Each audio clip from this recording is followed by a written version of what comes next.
नमस्कार। एलएसी पे हालात इतने विकराल हो चुके हैं कि कब ये हालात बड़े युद्ध का रूप ले लेंगे कुछ नहीं बताया जा सकता है। एक छोटी सी चिंगारी दोनों देशों को तबाही की तरफ ले जा सकती है।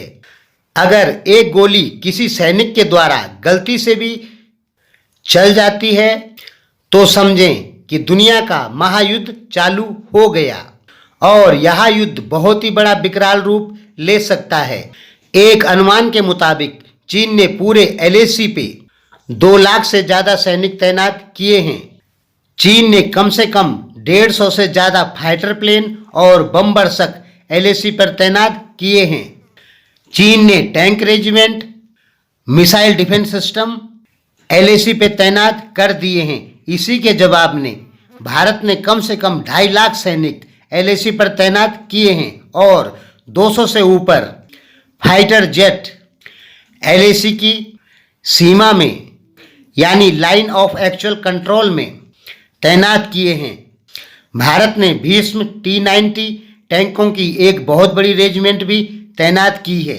भारत इस क्षेत्र में तकरीबन 20 लाख सेना ले जाने में सक्षम है। वहीं चीन इस क्षेत्र में केवल 10 लाख ही सेना ला सकता है। इससे ज़्यादा चीन की कैपेसिटी इस क्षेत्र में सेना लाने की नहीं है। इसलिए चीन भारत से बहुत ही ज़्यादा घबराया हुआ है। चीन की घबराहट का अंदाज़ा आप इसी बात से लगाएं कि भारत ने पहले एलएसी पे अपनी बड़ी सेना नहीं भेजी थी, अपने फाइटर प्लेन बड़ी संख्या में तैनात नहीं किए थे, अपने मिसाइल डिफेंस सिस्टम भारत ने पहले तैनात नहीं किए थे। लेकिन चीन की घबराहट कहें या ये कहें कि चीन भारत से इतना डर गया कि उसने अपनी एक विशाल सेना एलएसी पे खड़ी कर दी।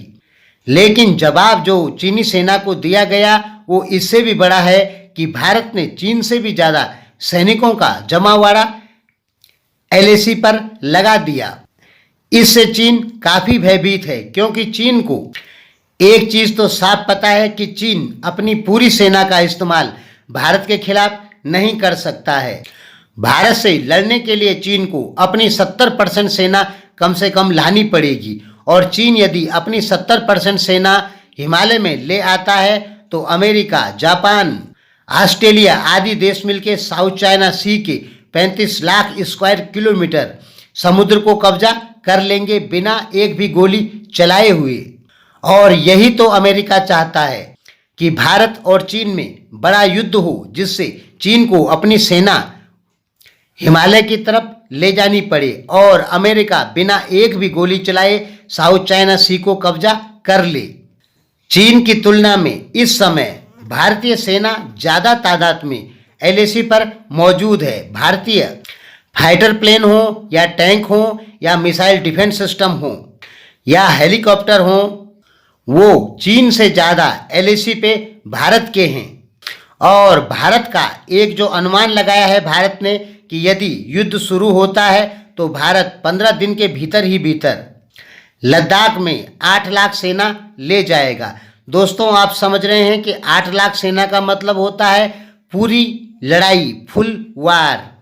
चीन समुद्र के रास्ते हिमालय में हमला नहीं कर सकता है, लेकिन भारत समुद्र के रास्ते बाई ऑफ बंगाल की खाड़ी से भी हिमालय में मिसाइल अटैक कर सकता है शॉर्ट रेंज में।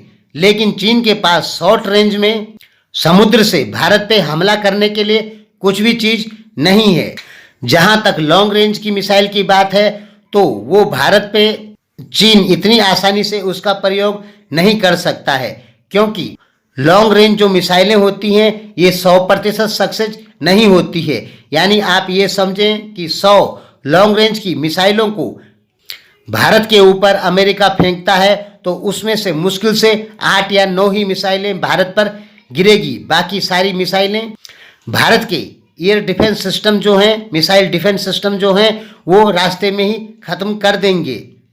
यह युद्ध कौन जीतेगा ये कहीं पर भी पता नहीं लग रहा है कि चीन और भारत की लड़ाई में कौन जीतेगा।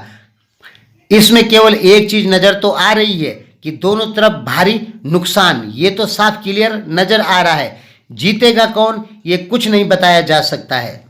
जहां चीन अपने अत्याधुनिक फाइटर प्लेनों को मैदान में उतारने की सोच रहा है, वहीं भारत भी 5th जनरेशन के फाइटर प्लेनों को उतारने की सोच रहा है।